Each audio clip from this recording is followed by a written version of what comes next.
উৎসবের দিনগুলো খাওয়া দাওয়ার অনিয়ম হয়, তারপরেই শুরু হয়ে যায় পেটের গন্ডগোল। বেশি ভোগায় কোষ্ঠকাঠিন্য। এসবগুল খেয়ে সাময়িক স্বস্তি মেলে, কিন্তু কোষ্ঠকাঠিন্য নিত্যদিনের সঙ্গী হলে মুশকিল। তখন পাইলসের সমস্যা দেখা দেয়। তাই শুধু এসবগুল খেলে চলবে না, রোজ সকালে খেতে হবে পাকা পেঁপেও। এই ফলে ভরপুর পরিমাণে ফাইবার রয়েছে, যা হজমের সমস্যা দূর করে।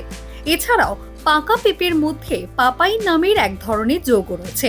এটি প্রোটিনকে ভাঙতে সাহায্য করে এবং পেট ফাঁপার সমস্যা দূর করে। আর এই ফলে জলের পরিমাণ বেশি। এর জেরে মল নরম হয় এবং কোষ্ঠকাঠিন্যের সমস্যা দূর করে।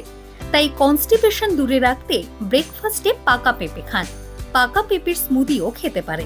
মোটামুটি 50 গ্রাম পাকা পেঁপে খেলেই কোষ্ঠকাঠিন্যের হাত থেকে মুক্তি পাবেন।